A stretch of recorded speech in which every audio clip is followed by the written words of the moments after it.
پروردگارم امت احمد نبی دوست دار چار یارم تابع اولاد علی مذہب حنفیہ دارم ملت حضرت خلیل خاک پائے غوث اعظم زیر سایہ ہر ولی صدیق عکس حسن کمال محمد است فاروق ذل جاہ و جلال محمد است عثمان ضیاء شمع جمال محمد است حیدر بہار باغ خصال محمد است صلی اللہ تعالی علیہ وسلم تنم فرسودہ جاں پارا زہجران یا رسول اللہ تنم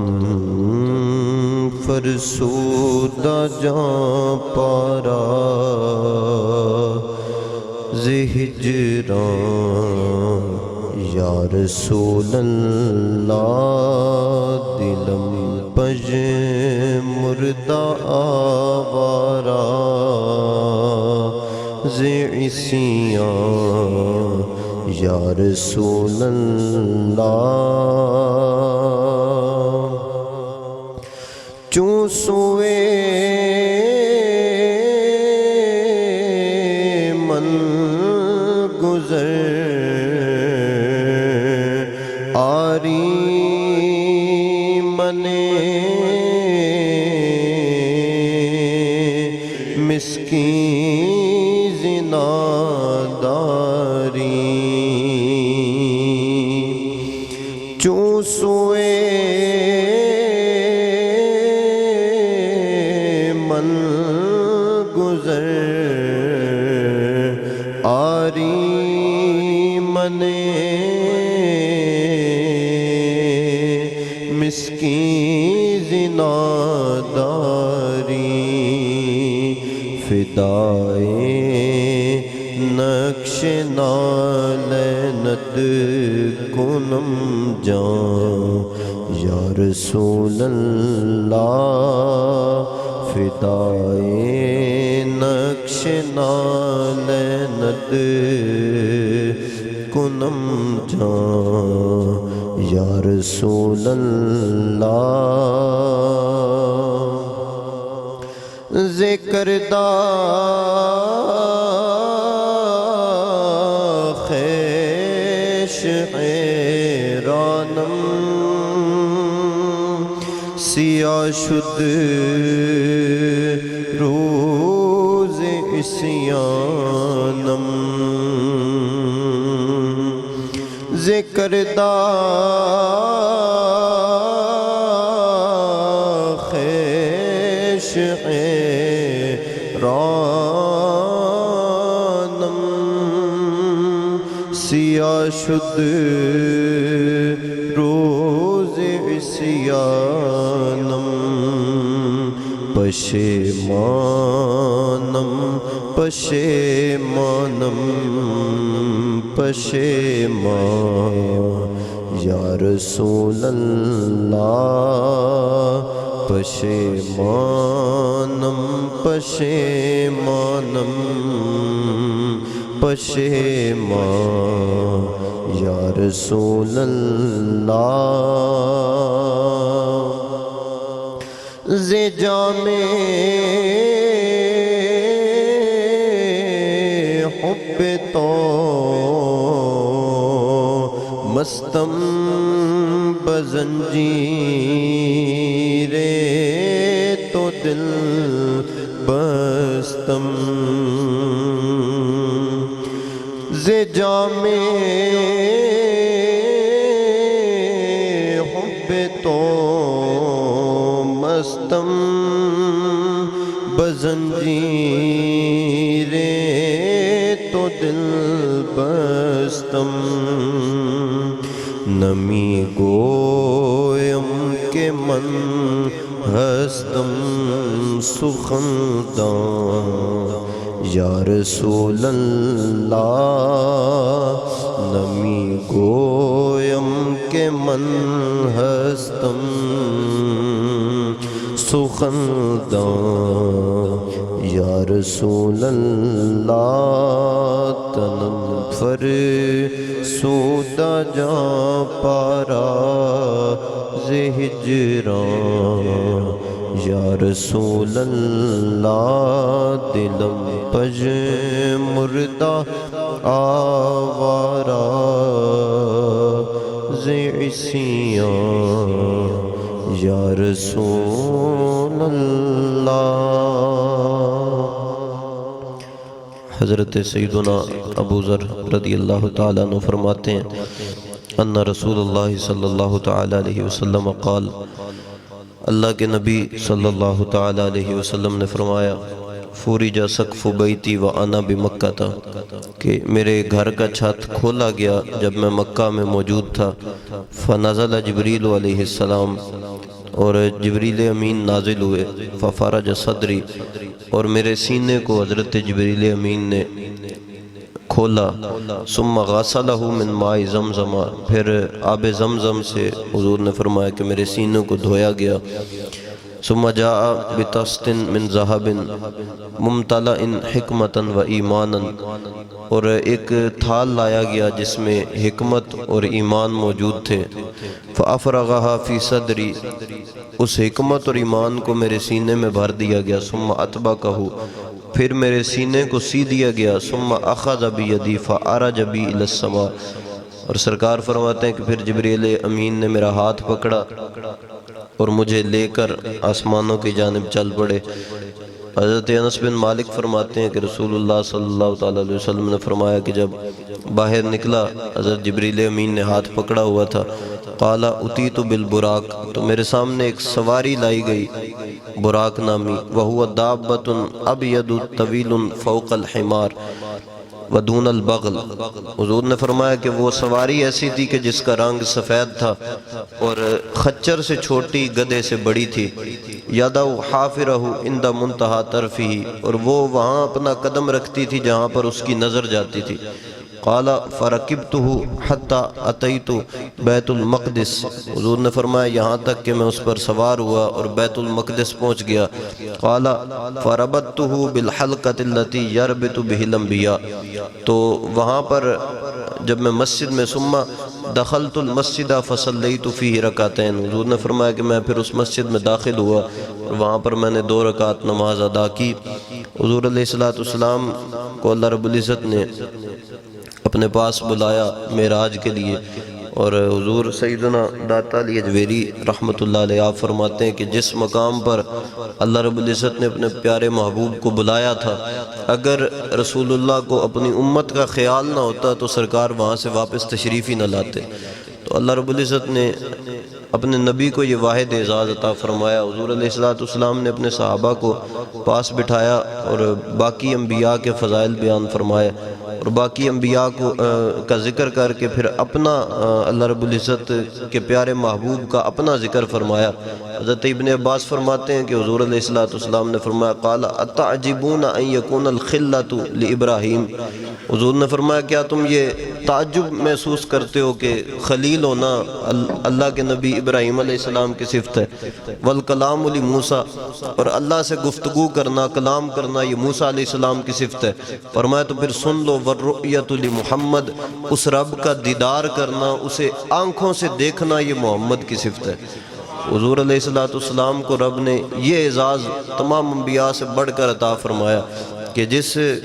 رب کے دیدار کے لیے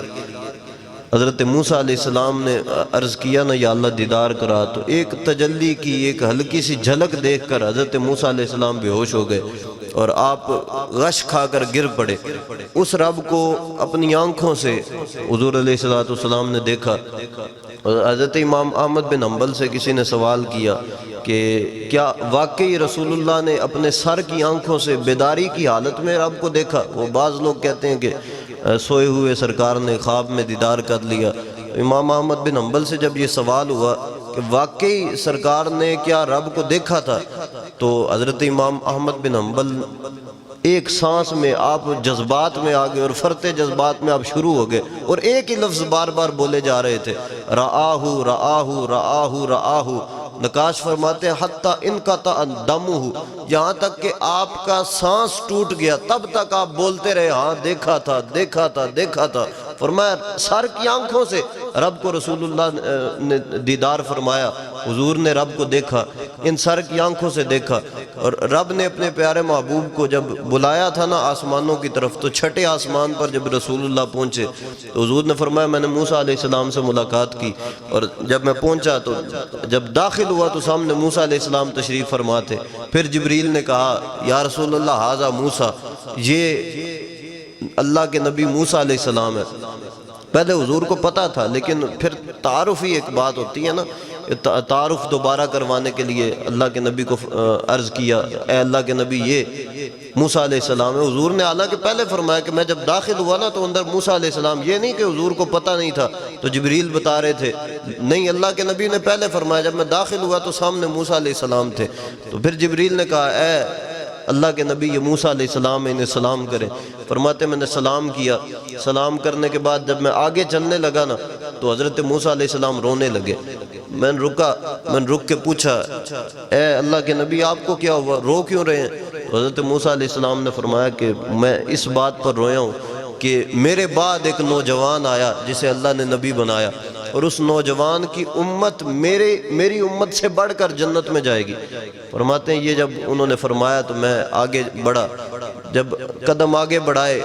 7ویں آسمان کی جانب پہنچا تو وہ ایک ہی سوال جو پہلے ہو رہا تھا، بار بار جب جبریل امین دروازہ کھٹکھٹاتے کھولنے کو کہتے تو اندر سے سوال ہوتا کون ہے دروازے پر، تو جبریل امین جواب دیتے میں جبریل ہوں۔ پوچھا جاتا ساتھ کون ہے، تو جواب دیتے جبریل امین کہ میرے ساتھ اللہ کے نبی محمد ہیں۔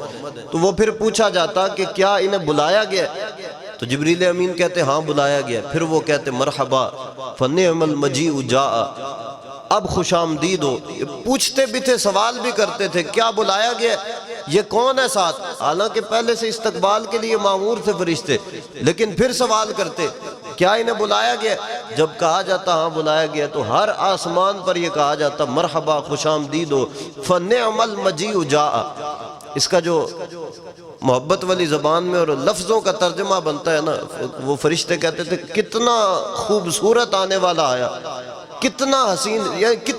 کتنی بڑی نعمت آج ہمارے پاس آ گئی، فنعم المجیء جاء، کتنی بڑی نعمت آج ہمارے پاس آ گئی۔ جب اللہ کے نبی تشریف لائے 7ویں آسمان پر، فرمایا جب میں داخل ہوا 7ویں آسمان میں تو وہاں اللہ کے نبی ابراہیم علیہ السلام تھے۔ سلام لے کر آگے بڑھا، جب رب کی بارگاہ میں پہنچا تو وہاں سدرۃ المنتہا تک تو جبریل امین چھوڑ گئے نا، سدرۃ المنتہا پہ پہنچ کر میں نے جبریل سے کہا جبریل سارے رستے میں نے وفا کی ہے، میں تیرے ساتھ رہا ہوں، جہاں جہاں تو نے کہا میں گیا، بیت المقدس بھی گیا، 7 آسمانوں کی بھی سیر کی، جہاں تو کہتا رہا میں تیرے ساتھ چلتا رہا، اب میں کہتا ہوں کہ آگے میرے ساتھ چل، تو یہاں رک کر کھڑا ہو گیا۔ جبریل امین نے عرض کیا لو دنوت ان ملتن لہ ترکت بالنور، یا رسول اللہ اگر میں پورے کے برابر بھی آگے بڑھوں نا تو نور سے میں جل جاؤں گا، مجھے جلا دیا، میری طاقت نہیں ہے کہ میں یہاں سے آگے بڑھ سکوں۔ سرکار وہاں جہاں جبریل امین بھی نہ جا سکے، جہاں آسمانوں کی بڑی عظیم سواریاں بھی نہ جا سکی، وہاں اللہ کے نبی آگے تشریف لے گئے، اور رب کے پاس جب اللہ کے نبی پہنچے اعلیٰ حضرت فرماتے ہیں عرش پر یوں گئے مصطفیٰ کے یوں، کیف کے پر جہاں جلیں کوئی کیا بتائے کہ یوں۔ کیا یہ سوال کرتے رہتے ہو کہ اللہ کے نبی کس طرح معراج پر گئے، کس طرح آپ تشریف لے کر گئے؟ فرمایا جہاں پر فرشتوں کے پر جلتے ہو اور فرشتوں کا سردار، فرشتوں کا رسول جبریل جہاں جانے سے عاجز آ جائے، وہاں رسول اللہ تشریف لے کر گئے۔ جب سرکار گئے رب کی بارگاہ میں، وہاں جو کچھ ہوا، جو معاملات ہوئے، داتا صاحب کا یہی جملہ کمال ہے کہ جہاں سرکار پہنچ گئے تھے نا وہاں سے واپس آنا ممکن نہیں ہے، وہاں سے واپس صرف حضور اپنی امت کے لیے، اور وہاں بھی امت کا ہی سوال کیا یا اللہ میری امت کا کیا بنے گا، یا اللہ میری امت کا۔ حضور نے ہر لمحہ اپنی امت کو یاد رکھا، وہ جس لمحے کے لیے سارے ترس گئے، سارے تڑپتے رہے، لیکن کسی کو نصیب نہ ہوا۔ رسول اللہ کو خود رب نے بلا کر اپنا دیدار کروایا، اور رب نے قرآن میں بیان فرمایا نا کہ جب میرے محبوب نے مجھے دیکھا تو نہ آنکھ جھپکی نہ حد سے بڑی۔ اب رب نے خود دیدار بھی کروایا، رسول اللہ دیدار کے لیے آئے بھی، جب دیدار رسول اللہ نے کیا، حضور نے بیان نہیں کیا، رب نے خود بیان کیا کہ میرے محبوب نے مجھے کیسے دیکھا، میرا محبوب جب میرے پاس آیا تو وہ مجھے کیسے دیکھ رہا تھا۔ اب اس مقام پر پہنچ کر پھر رب کا دیدار کرتے رہے، رب نے نمازوں کا تحفہ عطا فرمایا، فرماتے میں واپس تشریف لائے ہیں سرکار، تو صحابہ نے عرض کی یا رسول اللہ نماز کیا ہے؟ آپ نے بتلا دیا، رب نے حکم فرما دیا، قرآن آ گیا نماز پڑھو۔ نماز ہے کیا؟ حضور نے فرمایا سلو کما رأیتمونی یصلی، فرمایا نماز میری اداؤں کا نام ہے، تم نے مجھے دیکھنا ہے، جو میں کروں وہ کرتے جانا، مجھے دیکھنا، سلو کما رأیتمونی یصلی، جیسے تم مجھے دیکھو ویسے نماز پڑھتے جانا۔ تو صحابہ جب بھی دیکھتے تھے رسول اللہ کو دیکھتے تھے نماز کے لیے، حضور معراج پر گئے، حضور نے فرمایا جب میں لما اریج بھی رأیتو، حضرت ابو ہریرہ راوی ہیں، حضرت امام جلال الدین سیوطی نے نقل فرمایا کہ لما اریج بھی رأیتو علی ساق العرش، جب مجھے معراج کی رات اوپر لے کر گئے آسمانوں پر تو میں نے عرش کے ماتھے پر لکھا دیکھا، عرش کے ماتھے پر لکھا تھا لا الہ الا اللہ محمد رسول اللہ و ابو بکر الصدیق و عمر الفاروق و عثمان ذو النورین وفی روایت و ایدتہ بعلی جن، سرکار نے فرمایا میں نے عرش کے ماتھے پر لکھا دیکھا تھا کہ وہاں لکھا ہوا تھا لا الہ الا اللہ محمد رسول اللہ، کہ اللہ کے سوا کوئی عبادت کے لائق نہیں، محمد اللہ کے رسول ہیں، اور ابو بکر صدیق ہیں، عمر فاروق ہیں، عثمان ذو النورین ہیں، اور محمد رسول اللہ کی مدد رب نے علی کے ذریعے فرمائی، علی کو بھیج کر معاونت فرمائی۔ تو اللہ رب العزت نے اپنے پیارے محبوب کو یہ اعزاز، یہ شرف بخشا کہ معراج کی رات وہ اعلیٰ حضرت نے فرمایا نا عرش کی عقل دنگ ہے، چرخ میں آسمان ہے، جانے مراد اب کدھر ہائے تیرا مقام ہے، عرش پہ تازہ چھیڑ چھاڑ، فرش پہ تازہ چھیڑ چھاڑ، عرش پہ طرفہ دھوم دھام، کان جدھر لگائیے تیری ہی داستان ہے، وہ جو نہ تھے تو کچھ نہ تھا، وہ جو نہ ہو تو کچھ نہ ہو، جان ہے وہ جہان کی، جان ہے تو جہان ہے۔ رسول اللہ کو رب نے معراج کروایا، عرش حق ہے مسند رفعت رسول اللہ کی، دیکھنی ہے حشر میں عزت رسول اللہ کی، اس مسند پر رسول اللہ تشریف لے گئے جس کا کبھی کسی کے ذہن میں خیال بھی نہیں آیا، کبھی کسی کو وہم بھی نہیں ہوا کہ وہاں پر میں جا سکوں گا، وہاں کسی کی سوچ بھی کبھی نہیں گئی جہاں پر رسول اللہ تشریف لے گئے، اور نہ اس مقام پر جا کر رسول اللہ نے اپنی امت کو بلایا، لیکن امت اتنی بے پرواہ، اتنی دین سے دور کہ اپنے نبی کے سارے کردار، اپنے نبی کے سارے افعال، اپنے نبی کی ساری قربانیاں بلا کے بیٹھ گئی۔ اللہ رب العزت ہمیں اپنے نبی کے ساتھ وفا کرنے والا بنائے اور ہمیں دین متین کے ساتھ وفا کرنے کی توفیق عطا فرمائے۔ اللہ رب العزت ہم سب کو ایمان کی دولت ایسے عطا فرمائے جیسے اس نے صحابہ کرام کو عطا فرمائی تھی۔ جب